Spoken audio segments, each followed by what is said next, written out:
It was a crisp winter morning in a small village nestled at the edge of the Himalayan foothills. The sun peeked through the clouds, casting a golden glow over the snow-dusted rooftops. In this quiet village lived a young man named Aarav, whose dreams were far bigger than the mountains that surrounded him. Aarav came from a modest family. His father was a carpenter, and his mother stitched clothes for the villagers. Life was simple, and every penny earned was carefully saved. From a young age, Aarav showed a spark, an insatiable hunger to learn and to do something remarkable. While other children played, Aarav buried himself in old books, borrowed from the only school in the village. His dream? To become an engineer and one day build machines that would ease the lives of people in remote areas like his own. He believed technology could change the world, even if the world didn't seem to care much for his tiny village. Every day, after helping his father in the workshop, Aarav would study late into the night.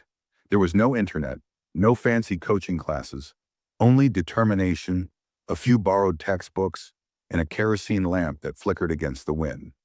By the time he finished school, Aarav had earned the highest marks in the district. He received a scholarship to study engineering at a prestigious college in the city. The whole village celebrated his success. He was the first to go that far. But the city wasn't the dream he had imagined. It was overwhelming, fast-paced, and filled with students who had every advantage he had never known. In the first few months, Aarav struggled. He couldn't keep up in English lectures, had never used a computer before, and often felt lost. Some students laughed at his accent. Others dismissed him entirely.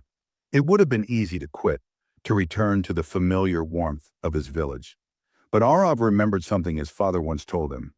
The last mile is always the hardest, but that's where winners are made. So Aarav fought back, not with anger, but with effort. He spent extra hours in the library, watched free online tutorials late into the night, and asked questions fearlessly, even when he was mocked.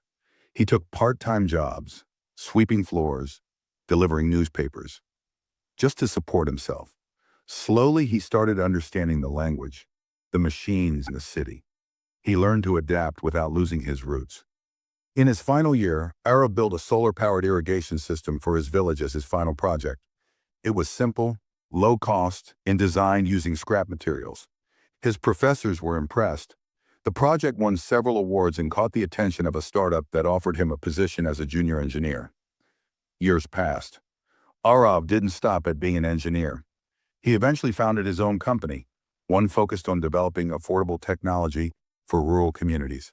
From low-cost water purifiers to solar lanterns, Aarav's innovations changed lives across the country. One day, he returned to his village, not as a student or a visitor, but as a guest of honor. The school that once had one light bulb now had a full computer lab, donated by Aarav himself. Young children gathered around him, eyes wide with wonder. A little boy tugged at his sleeve and asked, "Sir, how did you do all this?" Aarav smiled and knelt down. "Because I believed I could, and when others stopped believing in me, I kept going." He looked up at the school's blackboard where someone had scribbled in chalk, "Success doesn't come to those who have everything. It comes to those who give everything." That day, the village didn't just celebrate a successful engineer. They celebrated the spirit of perseverance. Moral of the story: obstacles are inevitable, especially when you dare to dream beyond your circumstances.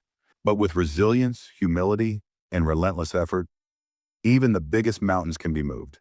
The last mile may be the hardest, but it's also where greatness begins.